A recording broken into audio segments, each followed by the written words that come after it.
Hey Colin, ready to shoot? We're not doing this today, Brady. What are you talking about? Not cool, dude. Not cool.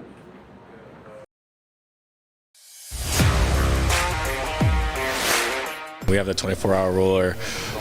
You got to flush it because you got to go on to the next opponent. But when you have a bye week, it lingers on a little bit for sure. But I think it adds in like more attention to detail, more focus, more self-scout, and you got to look internally at just like what you're doing and how you're helping this team.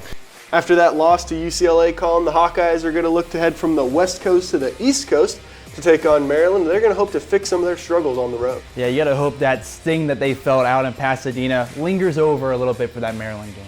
Yes, but hello everyone. Welcome to Before the Kickoff, the Daily Iowans weekly pregame show and your #1 source for Hawkeye sports. I'm Brady Barron. And I'm Colin Carruthers. We're going to break down everything you need to know before the kickoff. Today we're going to take a look at how Iowa's depth chart is looking after the bye. We're going to take a look at the history between Iowa and Maryland, and we'll also take a look around the Big Ten as the playoff looms. But Brady, first, you got to address the elephant in the room. Yeah, I know. I lost. I did as I said. I shaved, and unfortunately, that's it. It's gone, and we're going to hope to rebound, but I don't know. I never was on top, so it's not really a rebound, is it? Not yet, but maybe first we'll just go ahead and relive why you lost your glorious mustache. Pasadena, California, home of the glorious Rose Bowl Stadium. Look at these sweet decals Iowa had in honor of Veterans Day that following Monday, but a good amount of Iowa fans making the trip out for the Kirk Ferentz-led Hawkeyes taking on the UCLA Bruins. And some weird action, of course, UCLA now in the Big Ten, but still that old Pac-12 after dark vibes as Zach Lutmer got an opening drive interception, and that would turn into a touchdown as Caleb Johnson muscles his way through to the end zone from 2 yards out, so Iowa takes an early 7-0 lead. Then the other way around, it's Ethan Garbers, the quarterback for UCLA, lobs one up, and Quinn Schulte is right there for the interception, so 2 early interceptions in the first quarter for the Iowa defense. Now, that would turn the other way just for a field goal, but still a nice cushion for Iowa. They took a lead 10-0. But then all that momentum squashed from a 57-yard dagger from UCLA. Of course, only 10-3 there, but a huge hit there. But then Brendan Sullivan, a little bit later, here's when the second quarter when things go awry for Iowa. An interception as it was left with no velocity in the middle of the field. That would turn looking towards the end, left of the end zone for a touchdown. UCLA brings it back within 10-7. Then you look a little bit later, Brendan Sullivan threw an interception, then tries scrambling, which we've seen from him a lot, but gets the ball stripped right out of his hands, and everything continues to go sour in that second quarter for Iowa. That would turn a little bit later to UCLA getting near the goal line, and Ethan Garbers looking left side, nothing in front of him, and as he goes down near the end zone, he fumbles the ball away, so Iowa's defense stepping up like they normally do, but right before we head into halftime, after contact, UCLA would find the end zone and take the lead 17-10. So Iowa's got to set things up on the offensive. How does Brendan Sullivan do it? Well, he throws exactly to the other team before hitting the ground. UCLA continuing the fire on all cylinders after their second quarter performance. They bring out their kicker for another 57-yard attempt, but way left, not even close there. Almost knocks out an Iowa cheerleader. And as you can see there, that's not Brendan Sullivan as quarterback. Jackson Stratton had to come in after Sullivan got injured, but Kamari Bolton would score a touchdown. However, tie ball game, UCLA would get a field goal to go up 20-17. That sets them up for victory formation, an upset win on the West Coast. Iowa falls to the Bruins 20-17. So Brady, after a hot start, a loss like that, they definitely needed the bye week. And as you said, Jackson Stratton coming in, Brendan Sullivan getting knocked out of the game. A lot of turmoil for the Hawkeyes there. And to help break it down for us a little bit, we got Joel Keller in the newsroom. One of the topics all season has been the controversy in the Hawkeye quarterback room, and this week the drama will continue. With Brendan Sullivan shut down for the season, the Hawkeyes are limited to 3 options at quarterback. The first one is Marco Linus, who is currently in a cast with a broken finger. Then Jackson Stratton, the scout team linebacker before he appeared in the UCLA game to play quarterback. And Caden McNamara, who has struggled all year and is banged up the past couple of weeks. The question remains, who will Ferentz pick? And to me, this really sounds like a dating show, so let's break it down like one. On one hand, you can go back to your ex, aka Cade McNamara, who has a quarterback rating of 37 this season with 6 touchdowns and 5 interceptions. He suffered a concussion against Northwestern and was taken out of the game after throwing an 85-yard pick six. Then there's Linus. He played in last year's blowout bowl game loss against Tennessee, where he flashed his potential to run the ball, but not so much passing-wise. He completed 2 of 7 passing attempts for a grand total of 4 yards. Also, he is currently fighting through a broken finger he got during a handoff in practice earlier this season, with reports saying he is still in a cast. And finally, there is Jackson Stratton. Stratton played quarterback last game against UCLA after Sullivan exited the game. He led the team on a touchdown drive that included a 14-yard run. However, he went 3 for 6 through the air for 28 yards, not exactly showing any eye-popping stats. Whoever's under center this next Saturday, I know they're going to do a great job, and we're going to trust them to do a great job. We likely won't know who will be starting until game day, but I know I'll be on the edge of my seat waiting to see who Kirk Ferentz will announce and give his rose to for quarterback 1. Back to you guys. Colin, it looks like we don't really know who's going to be getting the start this weekend for the Hawkeyes. No, it would help anyone to be like, oh, we can prepare for this quarterback. But I guess for Maryland fans, they have no idea what to expect either. But now, Colin, I know we think of the West Coast teams as the newcomers to the Big Ten, but Maryland hasn't been around all that long. They're not one of the original schools. So let's go to DITV's Elise Gann for a little bit on the history between Iowa and Maryland. Yeah, guys, with their final away game of the season, the Hawks are projected to fly back to Iowa City with a win under their belt, but they can never be too sure after what happened against their other Big Ten opponents such as Michigan State and UCLA.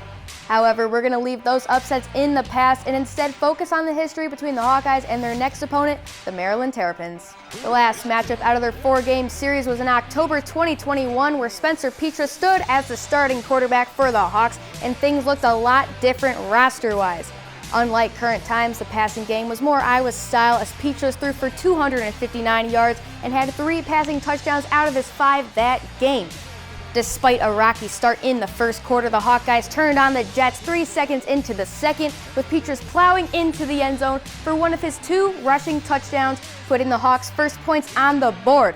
Iowa maintained that momentum, scoring not 1, not 2, not 3, but 4 touchdowns within the second 15-minute chunk of the game, bringing the score to 34-7 by halftime.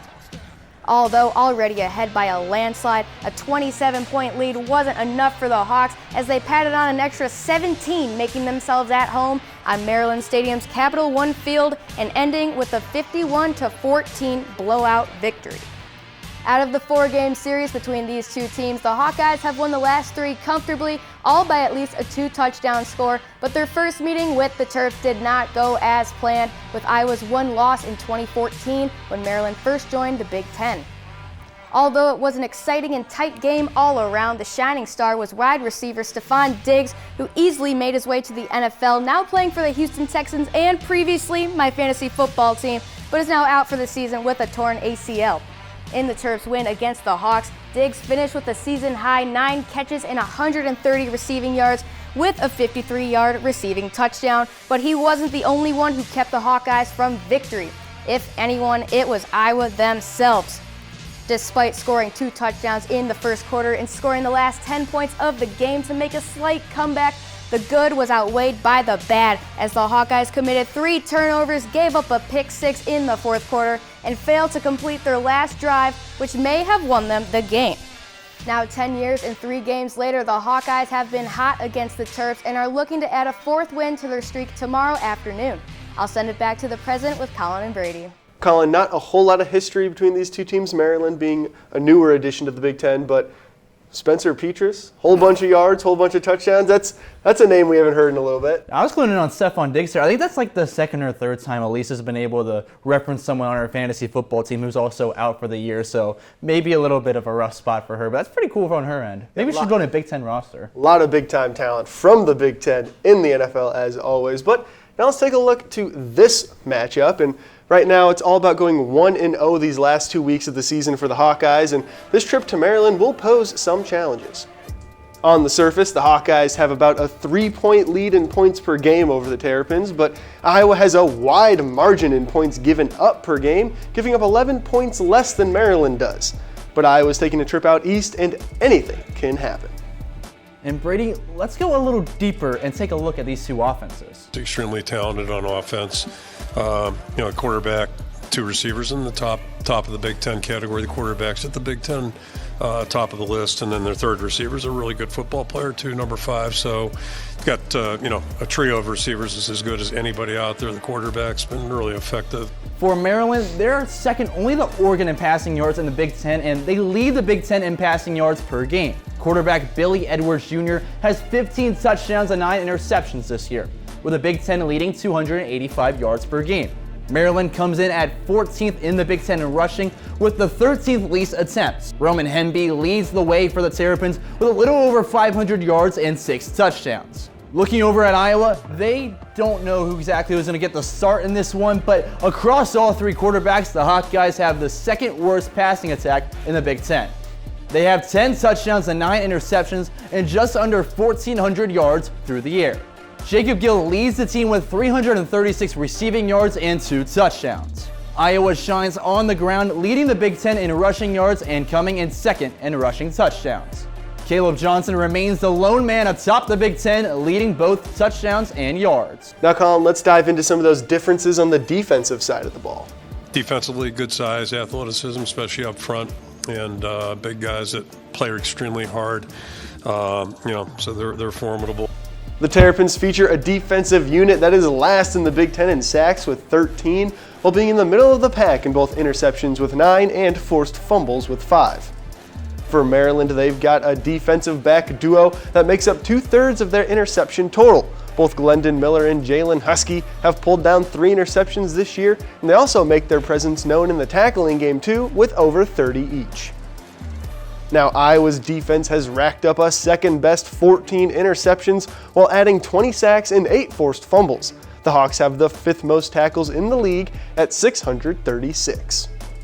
Iowa is led by do-it-all linebacker Jay Higgins, who's second in the Big Ten in tackles with 98, and he's got 3 interceptions and 2 forced fumbles as well. Iowa has the advantage statistically, Colin, or at least it appears that way, but Maryland's got a strong passing attack that could give the Hawkeyes trouble. Yeah, and that's exactly what you want to do against the Iowa defense. They back up against the pass game. They're really good against run games, so if Maryland wants a chance in this game, they got the offense to do it. But this, of course, isn't the only game going on in the Big Ten. There's a whole lot of games going on, and the playoffs are right around the corner, so a lot of big-time games. So let's go to DITV Sports Director AJ Reister for a look around the Big Ten. Gentlemen, before we look ahead to this week's matchups and the college football playoffs just around the corner, we missed a lot of really good games last weekend during the Iowa bye week. USC hung on to beat Nebraska, who all of a sudden is on the verge of missing a bowl game again.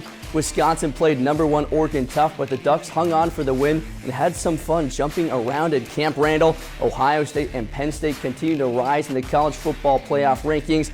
Overall, a crazy weekend of Big Ten football, but this weekend is one that no one saw in the preseason as a must-watch scenario. Over in Columbus, the second-ranked Ohio State Buckeyes will host 5th-ranked Indiana. The Hoosiers didn't even sniff the rankings in the preseason, but Coach Cignetti has flipped this program on its head and all of a sudden has them hunting for a college football playoff spot, and this weekend is a true test to whether they can hang with the top dogs of college football. They're coming off a bye week after taking down Michigan 2 weeks ago, 20-15. But the Buckeye team has been rolling since their loss to Oregon. Last weekend, they beat up on the Northwestern Wildcats 31-7.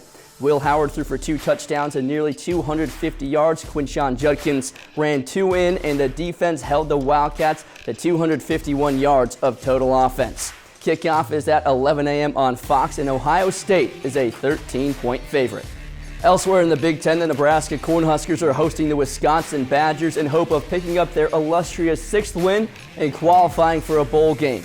Both teams are 5-5, but the Badgers arguably bounced back last weekend despite falling to the number 1 team in the country by just 3 points. The offense struggled and the defense allowed nearly 350 yards of total offense, but they did enough to hang in with the Ducks. Nebraska is one of the more disappointing teams in the Big Ten. All the hype around Dylan Raiola and Matt Rule giving motivational speeches on social media just to be right back in a situation where they need to win one of their final 2 games to try and even get a bowl game.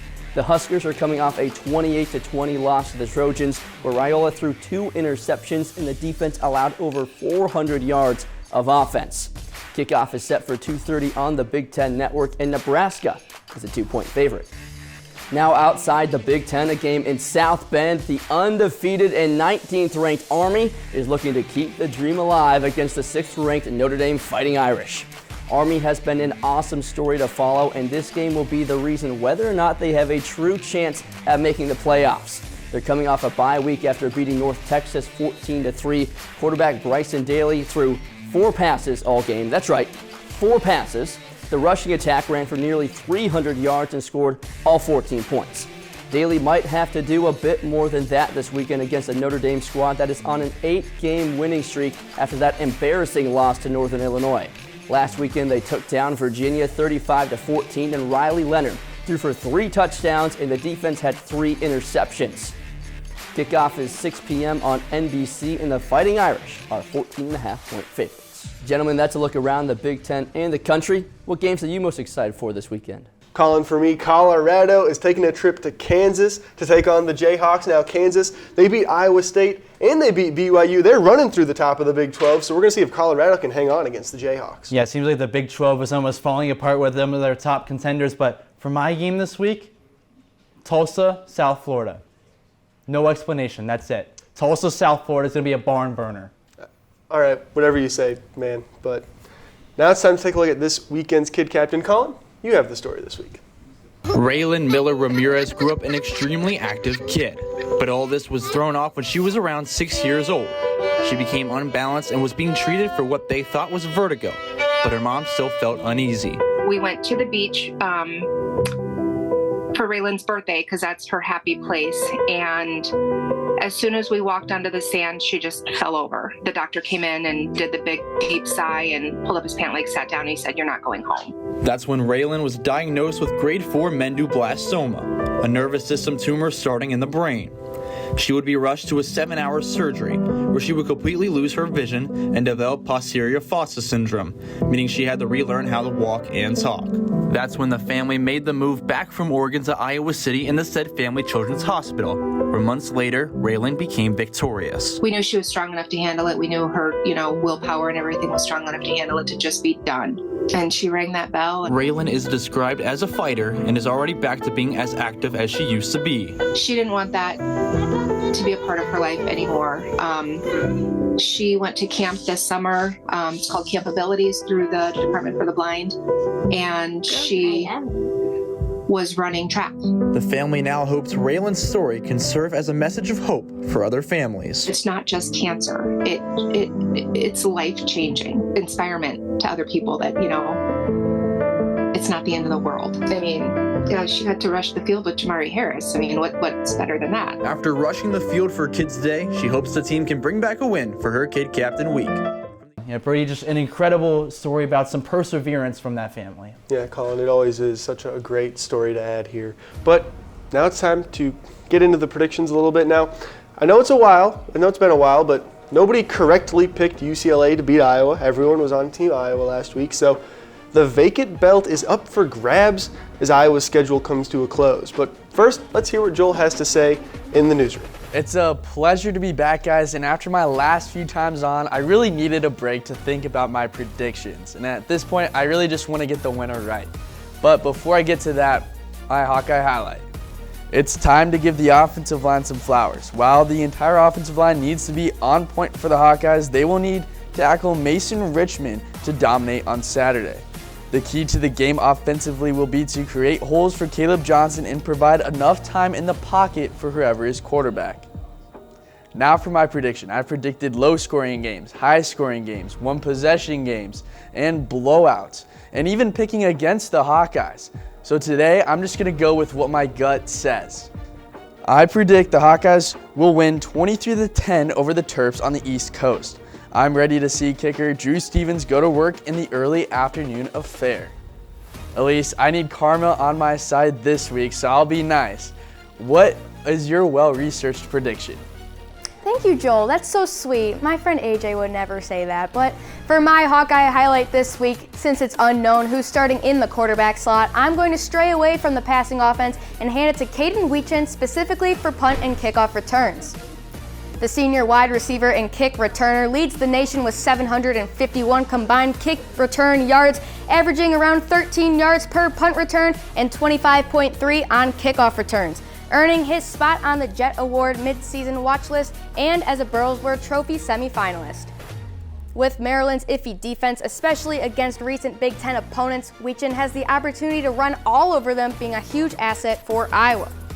As for my prediction, even though Iowa has lost their last 3 away games, I think they'll be able to finally pull off an away game win against Maryland, even if it won't be pretty. Without Sullivan getting the start, it's expected the Hawkeyes will struggle more with getting the ball down the field, but they should be strong enough to put the ball in the end zone a few times, maybe with a couple field goals on top, using the defense to their advantage. I have Iowa coming out on top 20-13. And with Iowa on an away game losing streak, my good friend AJ seems to be following in their footsteps, but with the belt losing streak. I'm actually really excited to see it continue, but I'll send it over to him anyways to hear what he's got. Elise, you can talk all that crap, but just wait until you have a 5-game win streak, then you can really dig in. But for right now, my Hawkeye highlight, I'm running with Sebastian Castro. He had 2 tackles for loss against UCLA, but has been getting picked on more the last few weeks. With the bye week, I expect the old Sebastian Castro that's at 92 overall on College Football 25 to show up against the Terrapins. As for my prediction, I do have the Hawkeyes bouncing back 27-13. I have no idea how the offense is going to work this weekend. I don't think Ferentz or Lester even know how it's going to look or which offense is going to take the field. We've seen Cade lead this offense to a full 60-minute good performance, and we've seen a 60-minute disaster. If Caleb Johnson can make an impact early, the rest of the team will thrive, but if Maryland finds a way to stuff him like UCLA did, Iowa will be in for a long trip home. That's what I've got predicted for this weekend. Guys, I don't know what you were expecting, especially with this quarterback controversy, but I guess I'll hand the floor over to you. Well, AJ, after Elise's prediction and then your prediction, I feel pretty sandwiched with mine. But first, let's take a look at my Hawkeye highlight. This week, I'm going with Xavier Wampka. You heard about earlier that Maryland struggles to run the ball, to throw the ball on a huge percentage. So with Iowa's defense, I think they're going to need the athleticism. That's what Wampka brings this week with their defense. Of course, second best offense via passing yards, first in passing yards per game for Maryland. So I think he's going to be a huge contributor against the Terrapins. But now here's the part where I feel sandwiched, is I have Iowa winning 24-20. Now, the Terrapins haven't scored less than 20 in a game this year, but I expect Iowa to score a bit more still, and I think they're going to get their first road win since September against Minnesota. But yeah, Brady, without the quarterback situation being known, I didn't know what to throw up there for Iowa's score. Yeah, I mean, it is really up in the air. Speaking of not knowing the quarterback position, for my Hawkeye highlight this week, I've got whoever's in at the quarterback position. Caleb Johnson's incredible, but he can only do so much for an offense. Iowa won't have any massive numbers in the passing game, but they're going to need to be able to keep teams' head above water if they want to win on the road this week. With that being said, I've got Maryland pulling it out at home 21-14. Iowa has struggled on the road this year, and we've seen them give up big plays in the passing game, and that's where Maryland's strong, so I just don't think Iowa can survive this trip out east. Colin, I bet my mustache a couple weeks ago on Iowa winning on a road trip out west. I'm not doing anything crazy. I'm not even picking them to win on this road trip out east. Well, you know the good thing for you, Brady, is if Maryland wins, it doesn't matter the score. You get the belt. No one else picked against Iowa this week, so I think your odds just increased. I'm playing the odds, Colin. Maybe I can finally snag one, but we'll leave it there for now. Thank you, Joel, Elise, AJ, and you for tuning in to Before the Kickoff. Be sure to check out the Daily Iowans website and YouTube page for all the latest on Hawkeye sports. From the University of Iowa, I'm Colin Carruthers. And I'm Brady Barron. Have a delightful weekend of football, everyone.